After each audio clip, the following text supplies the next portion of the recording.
Hello दोस्तों, मेरा नाम है मोहित और आप सबका स्वागत है वर्ल्ड इवेंट्स पर। आज हमारे डिस्कशन का टॉपिक है जाकिर नायक। इसको ओमान से कभी भी इंडिया डिपोर्ट किया जा सकता है। ये देखिए हेडलाइन। अगर सब सही रहा तो जाकिर नायक को ओमान से डिपोर्ट किया जा सकता है। इंडियन इंटेलिजेंस एजेंसी और ओमान के ऑफिशियल्स के बीच बातचीत चल रही है कि कैसे जाकिर नायक को इंडिया लाया जा सकता है। आपको बता दें कि जाकिर नायक को ओमान में आकर लेक्चर देने का न्योता दिया गया था। इसका एक लेक्चर 23 मार्च को स्केड्यूल्ड है, रमजान के पहले दिन, जिसका टॉपिक है कुरान अ ग्लोबल नेसेसिटी। और इसका दूसरा लेक्चर 25 मार्च को स्केड्यूल्ड है, जिसका टॉपिक है prophet Muhammad a mercy to humankind. ये दोनों लेक्चर सुल्तान कबूज यूनिवर्सिटी में होने हैं। तो चलिए सबसे पहले हम ये जान लेते हैं कि कौन है ये जाकिर नायक और इसने क्या किया था कि इसे इंडिया छोड़कर भागना पड़ा और ये भारत में भगोड़ा घोषित है।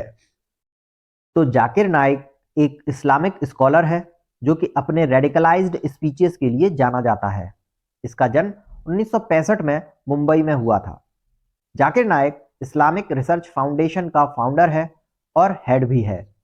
इसने बहुत सारी स्पीचेस दी हुई हैं और इसकी ज़्यादातर स्पीचेस हेट स्पीच की कैटेगरी में आती हैं। इसका एक ब्रॉडकास्टिंग चैनल भी है जिसका नाम है पीस टीवी, जिसको इंडिया, यूके सहित कई देशों में बैन कर दिया गया है। कारण इसके चैनल पर बहुत ज़्यादा रेडिकलाइज्ड मटेरियल्स का होना। अब हम इसके विचार समझ लेते हैं। तो इसके अनुसार ओसामा बिन लादेन एक अच्छा मुसलमान था क्योंकि उसने गैर मुसलमानों को मारा था और हर मुसलमान को ऐसा ही होना चाहिए, ऐसा इसका मानना था। और जब इसने अपने विचार प्रकट किए तो यूके ने इसको बैन कर दिया कि तुम हमारे देश में नहीं आ सकते हो। ये सेक्स स्लेवरी को भी डिफेंड करता था। और इतना ही नहीं, जब कट्टरपंथी मंदिरों को तोड़ते थे या चर्चों गुरुद्वारों को तोड़ते थे तो ये उनका समर्थन करता था। तो आप समझ गए होंगे कि ये किस तरह का इंसान है। लेकिन मुझे तो हंसी इस बात पर आती है कि इस तरह के इंसान को भी हमारे देश के एक नेशनल न्यूज़ चैनल पर एज अ गेस्ट बुलाया जाता है प्राइम टाइम के शो पर। और इसके साथ कौन बैठा होता है? शाहरुख खान साहब। तो जब मैं ये देखता हूं तो मेरे दिमाग में केवल एक ही वर्ड आता है, वाओ।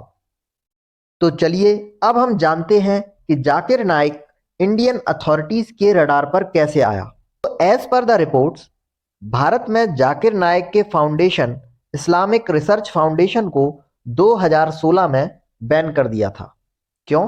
क्योंकि ये कुछ ऐसे ग्रुप्स को सपोर्ट कर रहा था जो कि एंटी इंडिया थे। इसके अलावा इसकी बहुत सारी पब्लिक स्पीचेस हुआ करती थी और उन स्पीचेस में ये दूसरे धर्मों के लिए जहर उगलता था। जब इसकी स्पीचेस को मॉनिटर किया गया तो पता चला कि ये बहुत ही ज़्यादा रेडिकल भाषण देता है। और ऐसा केवल इंडियन एजेंसीज ही नहीं बोल रही हैं, दूसरे देश भी हैं जो कि ऐसा ही मानते हैं। जैसे आपको याद होगा 2016 में बांग्लादेश में एक आतंकवादी हमला हुआ था जिसमें 20 लोग मारे गए थे, उनमें से 17 विदेशी थे। तो जब उन आतंकवादियों को पकड़ा गया, उनका ट्रायल लिया गया, तो बांग्लादेश से इनपुट इंडिया को दिया गया कि ये आतंकवादी जाकिर नाइक के फॉलोअर्स हैं। इसके बाद 2019 में भी श्रीलंका में आतंकवादी अटैक हुआ था जिसमें 250 लोग मारे गए थे, उनमें से 45 बच्चे और 40 विदेशी लोग थे। उन आतंकवादियों के तार भी जाकिर नाइक से ही जुड़े हुए थे। इसके अलावा केरला से कुछ लोग आईएसआईएस ज्वाइन करने के लिए गए थे। वे लोग भी जाकिर नाइक के ही फॉलोअर्स थे।